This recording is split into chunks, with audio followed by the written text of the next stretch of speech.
Hi, everyone.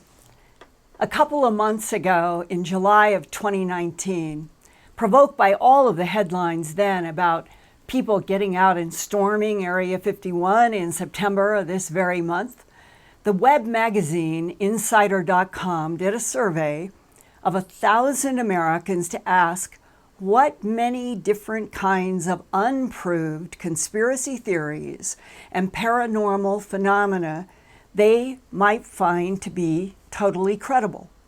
Insider then reported about the poll results, quote, "The two most popular conspiracy theories which were each believed by 20% of respondents were 1, extraterrestrials have come to Earth, and an advanced technological society existed prior to our modern era."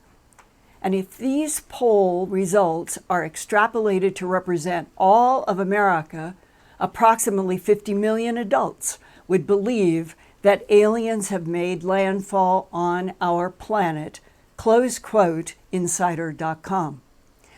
Well, we at Earthfiles.com wondered, shouldn't the real question be, why are alien intelligences visiting Earth?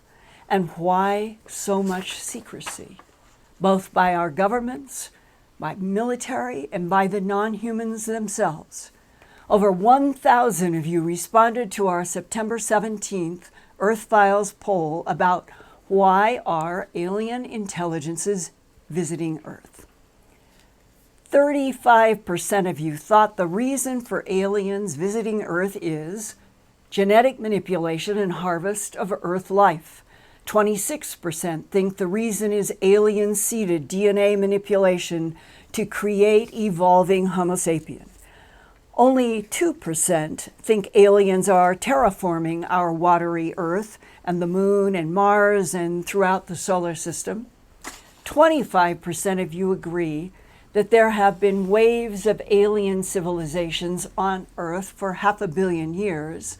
And 12% think aliens are studying our death, the moment of death, and transition to another dimension. And here are a few of your poll comments. Leon Mohan, quote, "All of the above. Who really knows why they are here? All we do know is that they are here and have been here forever. There seems to be something special about humans that keep the aliens interested, and the elite in a perpetual game of keeping the majority in the dark and hiding our true history and origins." Vivian Stanford, "I, for one, am so tired of being jerked around by whatever is going on and whoever is doing it.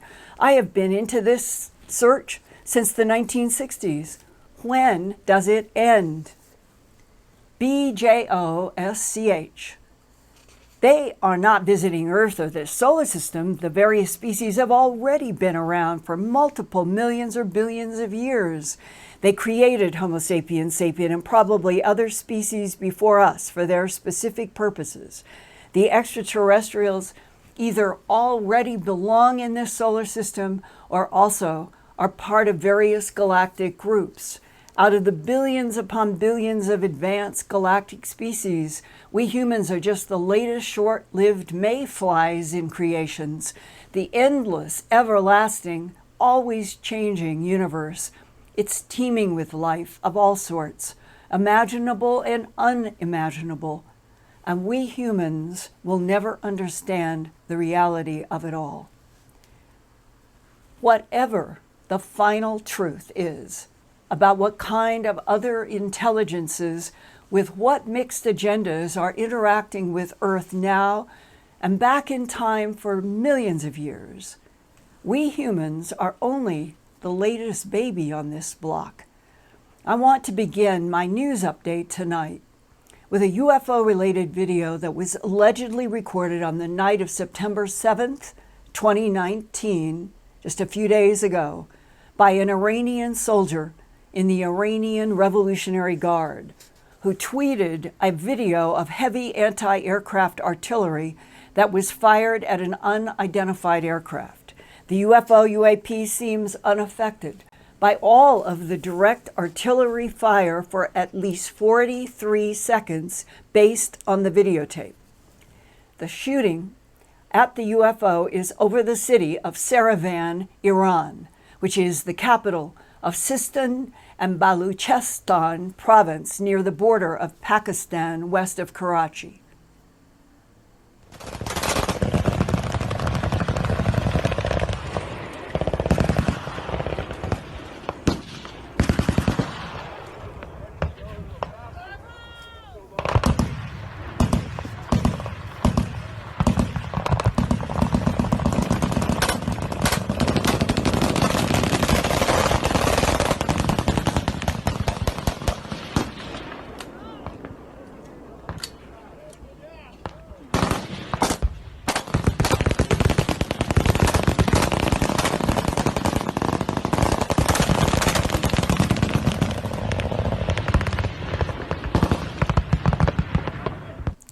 This video was edited by Ufomania. The truth is out there, and the video source is We Are Not Alone via Kamani_IR.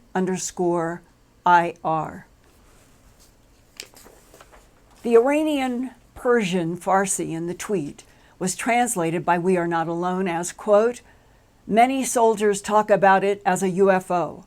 Also because the object is targeted by Iranian anti-aircraft with heavy machine gun shots, and it is impossible to understand if the moving back and forth aerial object is hit several times without knocking it down," close quote. On September 6th, just one day before this artillery shooting at a UFO video was tweeted by the Iranian Revolutionary Guard soldier, the ranking Republican member of the Intelligence and Counterterrorism Subcommittee, Representative Mark Walker of North Carolina, told reporters he had formally requested more data and evidence about UFOs and UAPs from Richard Von Spencer, who is now serving as the 76th United States Secretary of the Navy. Secretary Spencer was also asked 2 months ago by President Donald Trump on July 15, 2019, to also assume the duties of Acting Secretary of Defense, while he remains Secretary of the Navy at the same time. Representative Walker said he asked Secretary Spencer what resources the U.S. Navy is dedicating to investigate mysterious encounters with unidentified aircraft. U.S. Navy Undersecretary Thomas Modly replied to Representative Walker in a July 31st letter this year released publicly by Politico, quote, "The Department of the Navy takes these reports very seriously and continues to log sightings and fully investigate the accounts." And not to be confused that the UFOs and UAPs under discussion could possibly be unmanned drones.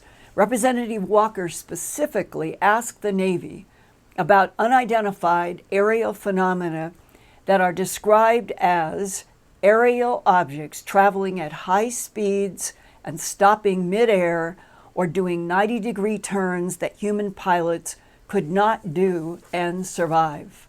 Further, Representative Walker says that Congress needs to know more about the Pentagon's Advanced Aerospace Threat Identification Program that was first reported about on December 16, 2017, in the New York Times front page.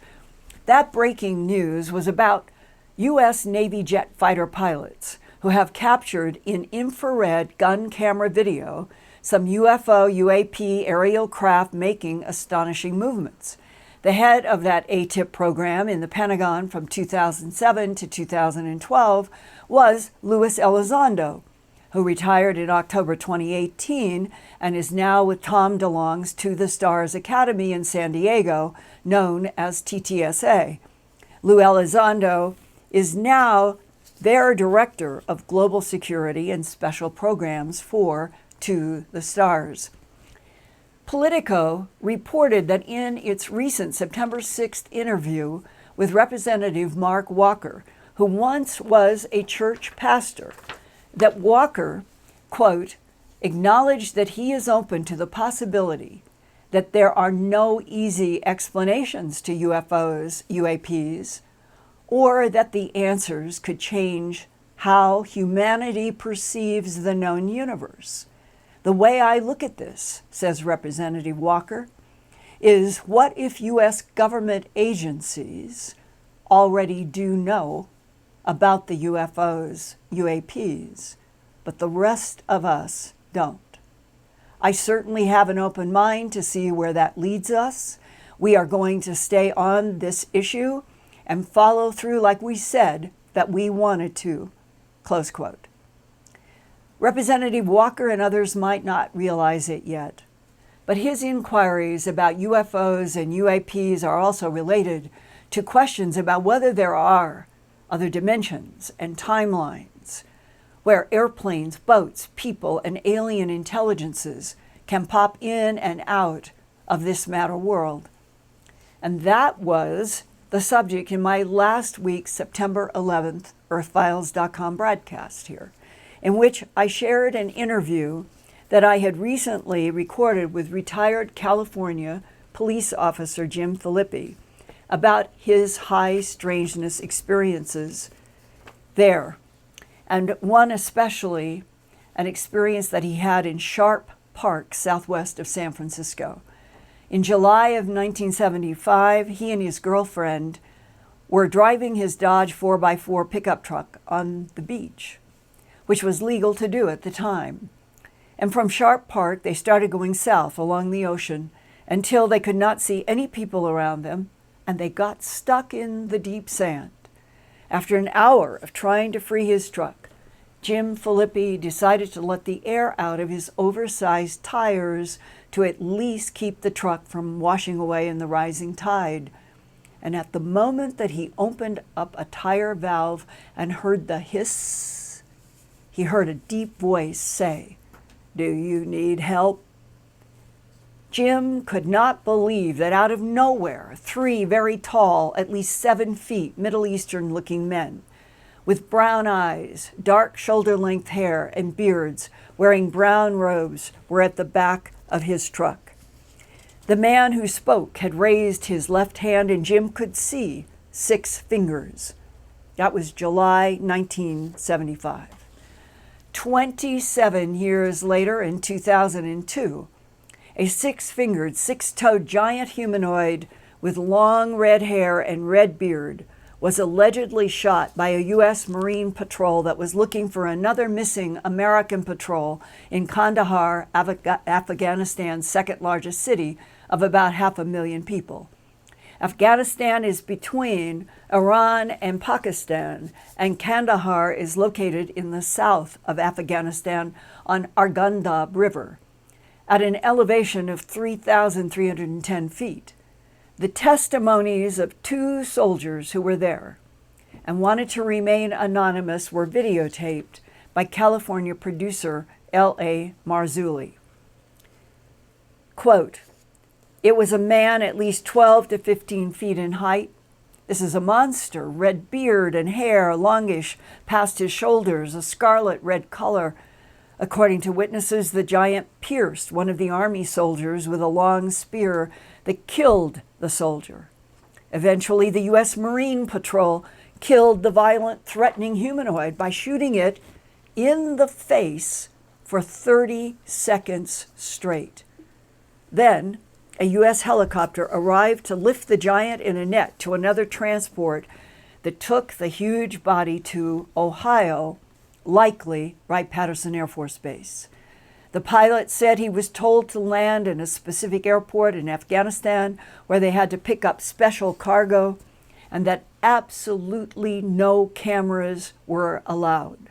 The pilot described his cargo this way, quote, "It was basically a dead guy who was extremely large. Our pallets are about 9 to 12 feet or so, and this guy was lying in a fetal position on the pallet, and he filled the pallet. He was around a 1,100-pound guy," close quote. One of the soldiers interviewed confirmed that the, quote, "red-haired, fair-skinned giant had 6 fingers on each hand and 6 toes on each foot. After the soldiers submitted their after-action report, the soldiers were told by their top brass to rewrite the report in a particular fashion, presumably to remove any mention of a giant being, close quote. Another cover-up. Natives living in Afghanistan have long talked about fair-skinned, red-haired giants with 6 fingers and 6 toes and double rows of teeth that live in caves in that region and are cannibals. All of that extraordinary 2002 report is reinforced by a U.S. Navy SEAL for me, who I call Sam. He told me 2 years ago in the fall of 2017 that he also encountered an alien giant in Afghanistan. The U.S. Army was being decimated by something unknown and unexplained. One entire U.S. platoon was mysteriously wiped out, actually disappeared before they could find it.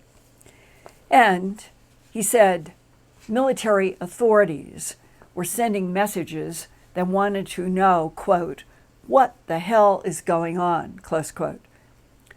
So Sam was assigned to join another military team to find out more. And that's when he first smelled a being as he came around a corner and saw an 8-foot-tall, red-haired humanoid that smelled like rotten eggs with a strong sulfur odor. The humanoid seemed covered with some kind of armor that Sam wondered, was it biological or technological armor like artificial intelligence? Sam said that he knew firsthand from 1998 to 1999 that several dozen humans were found in the Balkan countries such as Serbia, Croatia, Bosnia, and Herzegovina, quote, dead, gutted, spines pulled out of the body between the shoulders, decapitated, blood all over the place except for the man that was turned upside down and his spine had been ripped out of his body in the middle of his shoulders. And yet, for this man with the spine removed, there was no blood anywhere in or on his body, close quote. The U.S. Army investigated and flew many planes in and out with technologies to measure and analyze. And Navy SEAL Sam told me, quote, where the bloodless body was found, there were designs on the walls, and those designs seemed to turn our minds to mush after we looked at them. And the walls were made of some unknown composite material. We sealed up the entire area, and then the Army transported some non-human bodies back to Wright-Patterson Air Force Base in Ohio, close quote.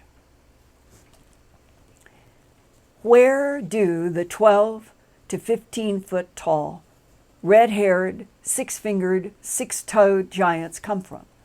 Could they be the same giants discussed in the Bible as Nephilim?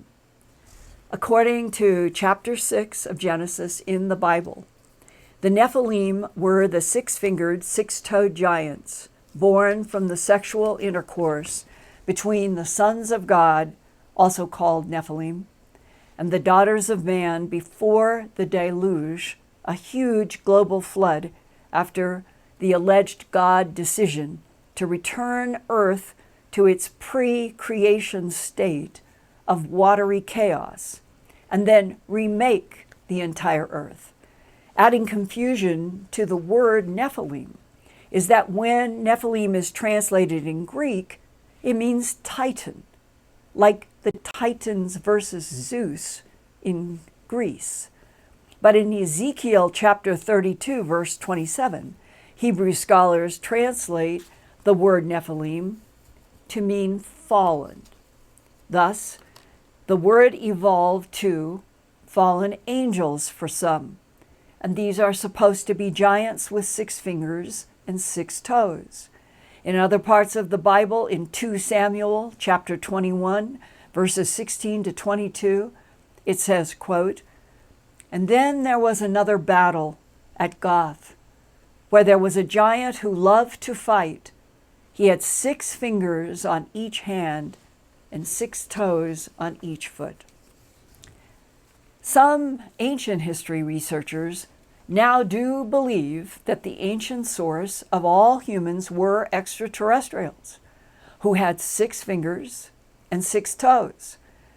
Would that explain why the mathematical system of both ancient Sumer and Egypt was based on 12, not 10, meaning 12 fingers versus 10 fingers that we have now? There are 12-toed footprints in Anasazi petroglyphs in the canyonlands of Utah. There is a 12-fingered sky kachina in the tradition of the Laguna Hopi and the Pueblo Indians. The Brazilian Uga Mangulala believe their ancient fathers were white-skinned gods who came from the sky in golden vehicles 3,300 years ago. And those visitors had 6 fingers on each hand and 6 toes on each foot, and told the Indians they came once every 6,000 years to share their knowledge on Earth. So maybe 12 to 15 feet tall red-haired humanoid giants from Afghanistan to Utah to Brazil are linked to the 6-fingered, 6-toed giants of Genesis that were the hybrid offspring of the infamous Nephilim and human females according to Genesis. But why are they still here, living in caves and underground? Adding to the confusion about which type of non-human with what agenda continues to interact with Earth, I want to share a recent communication from an American male who currently works in flight operations for a large U.S. company. He wrote an outline about what he had to do to get to the secure part of the company where he worked in proximity with a non-human. The non-human at work. To get to my job, I had to park outside the gated company complex and swipe my ID to get through the main gate, swipe my ID to get into my building, swipe my ID in the elevator to allow me up to my floor, swipe my ID to get through the door on my floor. Then additional rooms and doors on my floor were secure. I needed permission to gain access, including conference rooms that had opaque glass and secure processes to gain internet and phone. Each one of those access points listed above required special permission. Nothing was random. Every access point for anyone was controlled and requested only through senior management. I had just finished a meeting and was writing notes in a conference room all by myself. I felt the hair on the back of my neck stand up, and I felt the same strange energy as before when I met a non-human in another situation. This man, the non-human, was standing at the door of the room where I was working and would not look away from me, and yet he did not speak to me. He was very tall, about 6.5 feet, and very, very pale. He had on a really bad, dark brown wig. His eyes were weird and he had no wrinkles on his skin. There was no communication. Later, I would see him wearing dark glasses and a few meetings with senior managers who seemed to be guiding the non-human about how to act in certain situations. After 2 months of this tall, pale being working with my managers, he disappeared and never came back. This is not the only voice that I have heard from in the past. Well, let's say I started really hearing from whistleblowers in the 80s. who have had interactions with what they call tall whites, which may be this type. Tall whites are supposed to be up 7, even one person said they can be as tall as 8 feet. Extremely stern, do not do much communication with humans, but seem to have some sort of a collaboration agreement with Area 51S4 and who knows how many other places. And that Charles Hall wrote the thick books about his knowledge and interaction when he was stationed in that area around Rachel, Nevada, and describes the tall whites and how stern they are, but that they appear to have some sort of an agreement with our government, and that they have access and access only to certain large underground bases. Well, if the tall whites have been here far before Homo erectus ever stood up in Africa 2 million years ago, if the tall whites go back millions of years, maybe they consider Earth their planet and we just happen to be surface life, that they either have been involved in manipulating DNA to create an evolutionary process and experiment in already evolving primates on the surface of the Earth. And what would their relationship be? What would the tall whites, which appear to be different from tall Nordics with blonde hair, blue eyes, allegedly quite handsome to be face to face, but they are apparently like the tall whites who don't communicate much. The Nordic blondes only communicate by telepathy.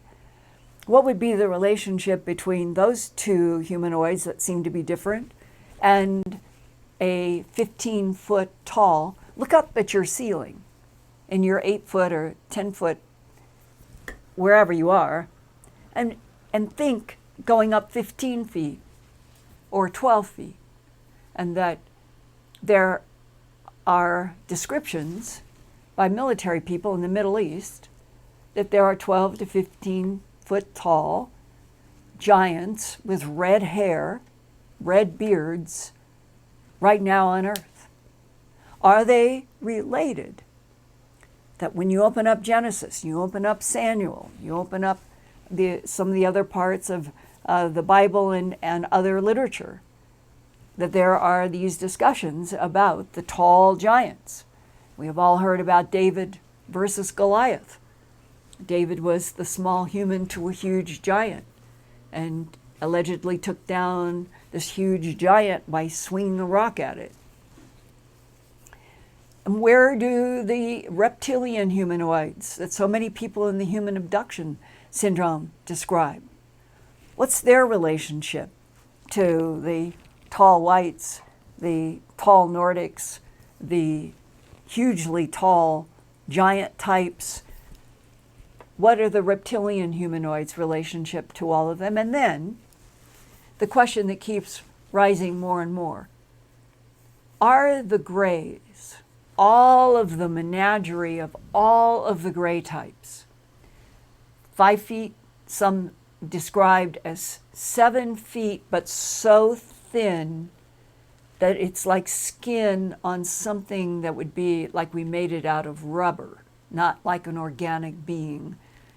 Are those tall, 7-foot tall grays in charge of the 5-foot tall grays that are in charge of the 4-foot, 3-foot, 2-foot clones, robots, androids, that the grays are involved with the creation of tremendous amounts of artificial intelligence, raising a question that keeps coming up to me from some people who have served in the military and others. Are all of the grays, even the ones like the ebens with the pear-shaped head, that have been assigned a definition by people who have worked in the government and have had face-to-face with the ebens and are called, they are an ally of us, the ebens. Are the ebens organic, or are they artificial intelligence like all those other grays? That's the question. Are the grays artificial intelligence entirely? And if they are, what was the progenitor original intelligence that would have set the AI grays in motion in some part of the universe, and that then the organic progenitors died out for reasons unknown, leaving their legacy in this myriad of gray beings that go throughout the universe claiming territory all throughout all of the Milky Way galaxy and beyond, and that part of the strategy of the grays, as it has been defined for me, if they are AI, is they continue to make clones, androids, hybrids, that they then put on various planets, and that becomes their territory.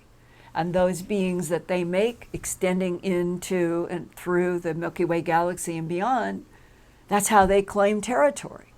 And they don't have to leave much wherever their original source is, because they keep extending. And if it is all AI, maybe they have solved the whole entanglement issue, that if you can entangle from planet to planet, solar system to solar system, galaxy to galaxy, if you can entangle some way at a photon level, you would have instantaneous communication, which, yes, I guess, on one side defies the speed of light at 186,000 miles a second, because the photons have instantaneous communication, but that's one of the paradoxes right now of trying to understand the universe we are in.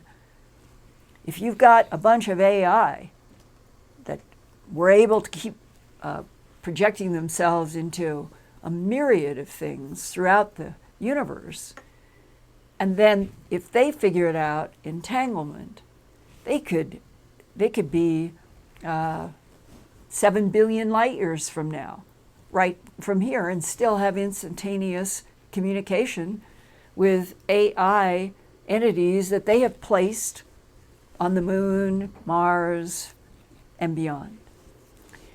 And this is how complex and challenging this whole huge phenomena is.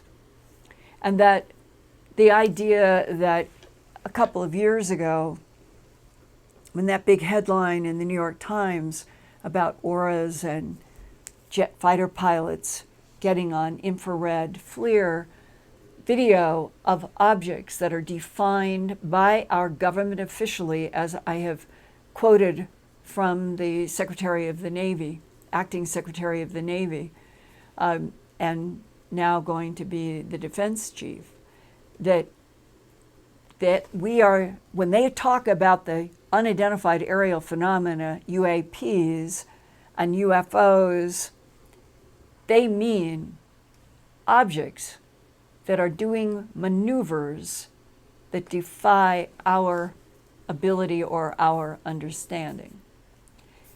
So this is, to me, beginning to be confirmation. I've talked with you all about disclosure has been happening for 70 years. Disclosure was the headline in Roswell. Disc crashes on a ranch, beings. We've had disclosure of interactions with all these different beings for at least 70 years since World War II. Now we're into this world of confirmation that's coming in drips and drabs. We're going to have a space force. We've already had a space force. We have a space force, but they're going to wallpaper over the disconnect from what's happening in the black world to what's happening in the white world. And we're going to have this space force. It will be the public cover for what is already going on. But it seems to me that right around the corner, coming, you can almost really feel it now, is that headline, "We're not alone in this universe." And that once that breaks, once that is the headline in every country, in every language, everywhere on this planet, on the surface, then all boats rise. All people who have had experiences with non-humans will feel relief. And maybe we will then move into a brand new phase on Earth for the first time ever, where our fellow human beings, you, me, everyone, instead of worrying about being ridiculed by powers that be or our own fellow human beings, when we describe an object, a craft, a being that is not terrestrial, there will no longer ever again be ridicule. There will be gratitude that we now have finally reached that point in the timeline of Earth where an apparent extraterrestrial experiment, research, manipulation of DNA in already evolving primates to create what? Well, one of the results of genetic manipulation of evolving primates was Homo erectus in Africa 2 million years ago. And that was followed by the various models that we keep hearing about in new discoveries and bigger skulls, Denisovans and Neanderthals, and us, Cro-Magnon, Homo sapiens sapien. And right now, what I sense is that we want that "we're not alone in the universe" headline, but another big headline that is going to start unfolding, I think, in many more chapters is, who are we humans really in this huge, gigantic 16-layer chess game? Why was there a series of experiments on this laboratory Earth by intelligences from other places in this universe? Why did they come to this watery lab planet? And why were there experimentations for at least 200 million or more years, according to DIA people? And then why, once they got standing up primates, standing up the beginnings of human evolution, why did they keep either allowing or taking out some of their models like Denisovan and then Neanderthal, which had a bigger brain capacity than we have now, and gets crossfaded out with Cro-Magnon, Homo sapiens sapien replacing it? What are we? Why are we here? What is our destiny in this universe that could even be a holographic projection from another dimension? And that if we knew all of the truth, we would know that the metallic craft and the biological entities that we have all wanted to know, what are UFOs, what are UAPs, what are these beings, why are they here? That the next big, huge area that we're all going to have to be studying and trying to understand is that a big part of this is dimensions. Interdimensional relationships between our matter universe and other dimensions is one of the keys to the sources of some of these intelligences. It's that big. It is that complex. And instead of being kept in the dark about it, instead of being told fairy tales, right now, 2019, soon to be 2020, in a planet that is warming and melting and changing around us, at a rapidity that some scientists have predicted, but many are astounded by. We have got to have that headline for everybody. We have to have a world consensus of the entire human family, not power brokers controlling the situation, keeping us in the dark. The whole human family deserves the truth. We are not alone in this universe. And our relationship to the evolution of this universe is apparently quite complex.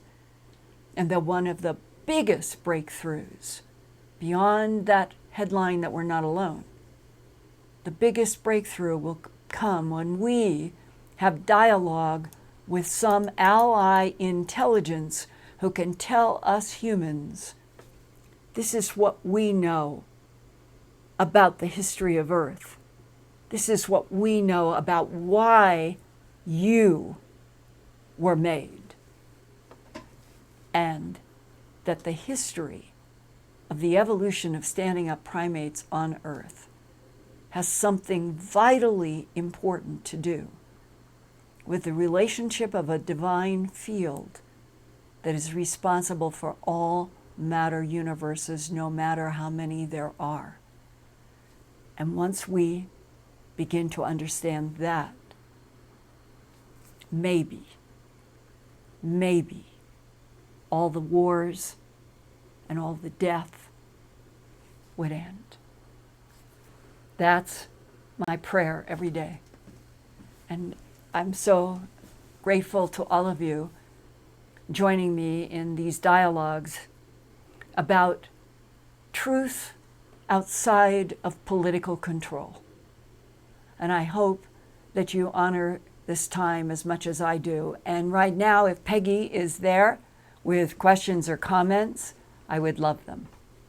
Linda, first I'd like to do a quick thank you to Judy Kennison and Bibi for their donations in the super chat tonight. Thank you. Thank you very much. Everything helps. Dawn Prudenti, she has a great question. She asks, has anyone ever tried to scare you out of this kind of work? Oh gosh, many times, yes. I've had a gun in my face. I have had basically like things like a card left on a door. You would be wise to stop the investigation that you are on. But I think probably the most prevalent has come over and over. I don't know how many times now, 30, 40 times.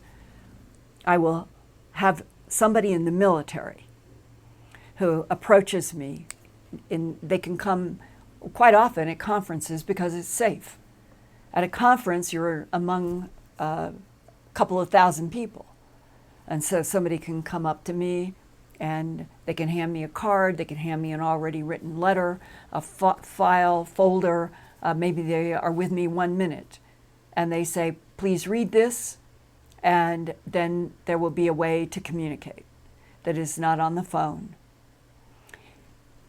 And I will develop these contacts, and then in some cases where a phone is necessary, and a phone is the only communication that we now know is going to be vulnerable to our government of the United States of America, an alleged democracy of, by, and for the people.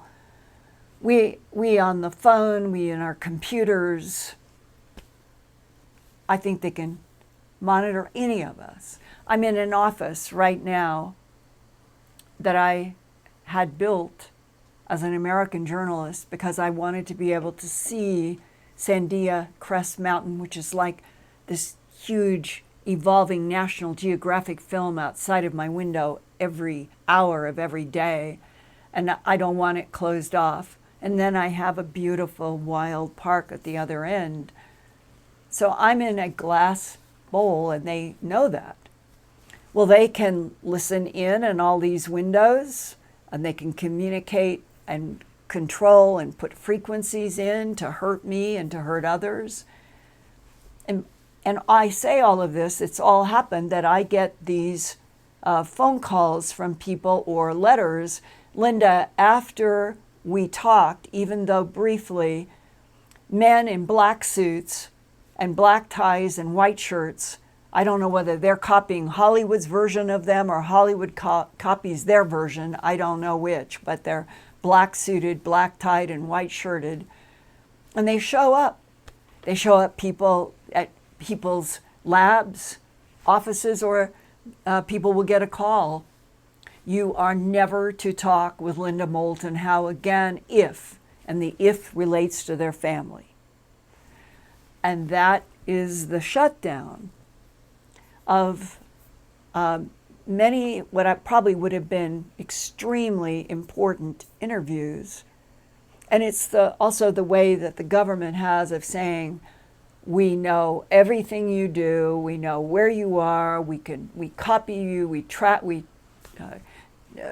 go after you in terms of following me when I'm someplace. I had a man walk up to me once in a conference. I'd never seen the man ever before. He said, remember back in 1983 at Kirtland, when you were working on that HBO documentary and you were at the Air Force Office of Special Investigations, you were there in that office, Richard Doty was giving you a briefing paper. He said, I know what you were wearing. And then he starts describing. And what they want you to know is, yeah, he moved you to that chair because we wanted a videotape of everything you said and every question you asked in that meeting. That happened. Well, it explained for sure why Richard Doty asked me to move from the chair I was in front of that desk to this chair right in the middle of the room that made no sense, but that's where I was directed to. I was so sort of green and naive then in 1983. It was only 4 years after I had done A Strange Harvest. The words I'm going to say next, I think apply to a lot of Americans yet today. In 1979 to 1983, I was an American. I was a reporter, a TV producer in the United States of America. And the reason I'm saying it that way is what I mean is for those of us who grew up not thinking that we were always going to end up being monitored, our phone calls listened to, that we would be followed, that we would end up in a government that would take pride in being able to say, we know your every breath, your every move, everything that you do. I never ever believed, never thought, up through A Strange Harvest even, that that's the way it would end up.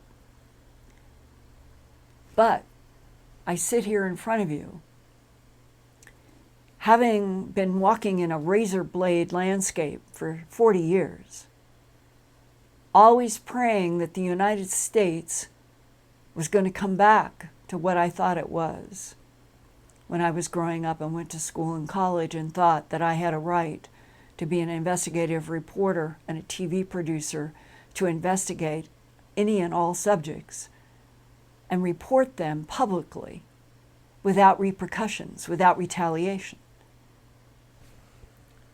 Today, in 2019, as we are headed toward another election, I don't think it has ever been more important ever in my life than to say and have other people say to me, how do we get back that United States when I guess it was a dream, when I guess it was a philosophic exercise, an experiment.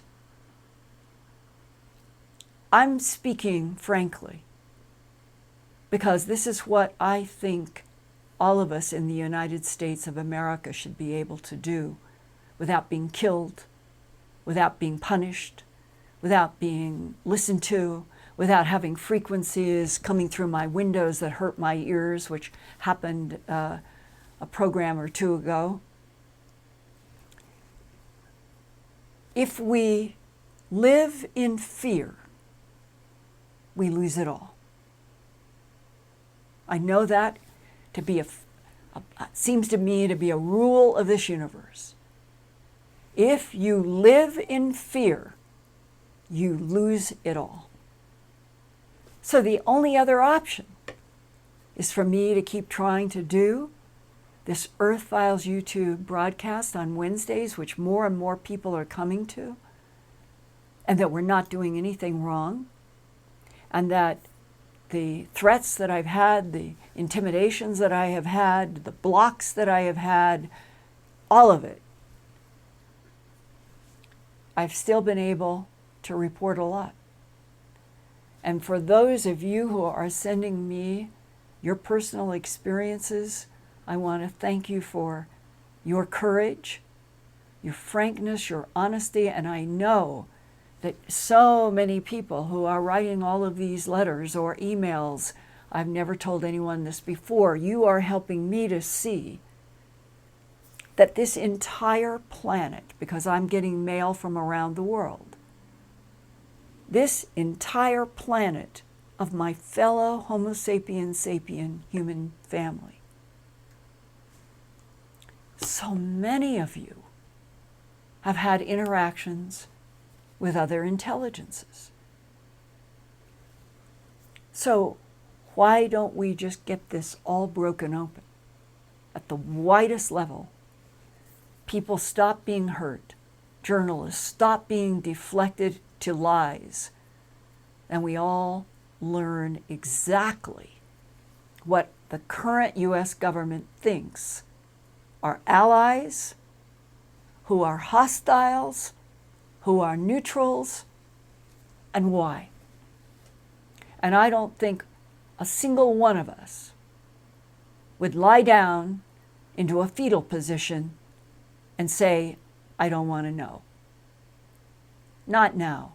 Not as we're heading to the middle of the 21st century, and somebody, whether it's Elon Musk or whoever, we're going to be going to Mars. We're going to have a base on the moon and Mars. We are going to start having a public face of a space program throughout the solar system, even if we've got interstellar trade routes that we've had since the 70s, which I think is absolutely the truth. What a complex but exciting time to be alive on this planet. If we can survive the power brokers. Let's see. What about, I'll try one short answer to a question. Okay, let's see if that can happen here. Linda, I have a question from Triple G, and he asks, do you believe the truth of UFOs will destroy theology?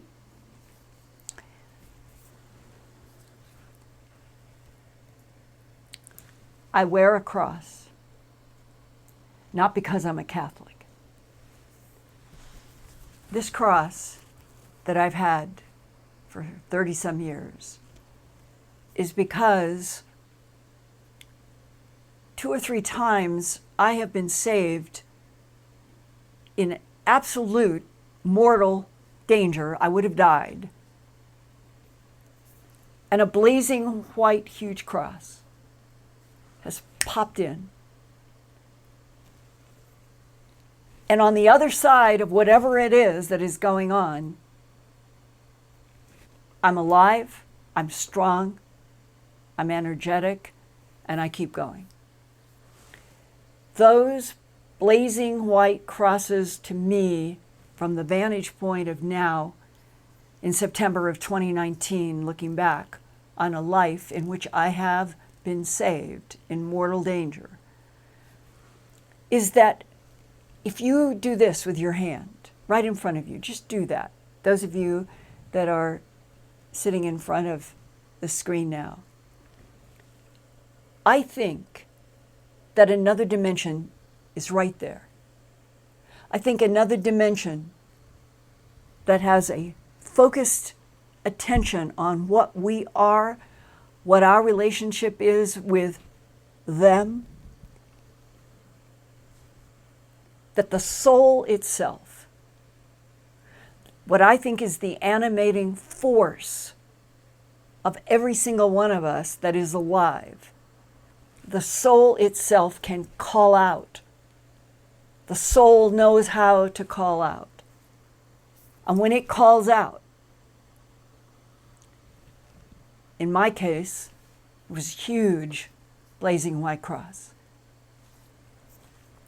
It has always been the foundation of what I've stood on, combined with what I have shared with you about the time when I was 21 years old in the mountain in Idaho, and what I think of as the divine field that can have something that monitors or is there, right there in another dimension that we can't get to because frequency divides by frequency. But it's right there. And in that experience, something wanted me to see the entire environment around me transforming into blazing white light that had orchid sparkles. And I experienced it, I saw it. Those, Idaho, the blazing white crosses, they ground me in a complete and total confidence that I am more than this. You are more than this. Religions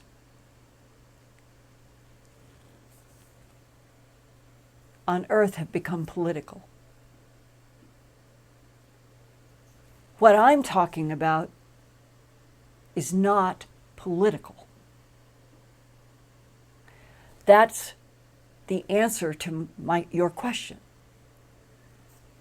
If other intelligences in this universe are presented to us as having some kind of a dimensional relationship with the creation of this universe by a divine field, all of the rules of religions don't matter. And that's my fundamental ground that I stand on, that I speak to you from. I do not think that the argument that religions would be destroyed, fall apart, no, it's not at all, to me, relevant to the big revolutionary issue in front of us. We're not alone in this universe. But we've been sold a bill of goods by competing intelligences and power brokers on this planet that probably have never been entirely human. We've been sold a bill of goods. We've been lied to, suppressed. Humans in many ways have been abused. And so, getting that headline out, we're not alone in this universe, is almost like the French Resistance. We're free. And that's what I hope. That's how I hope it goes down.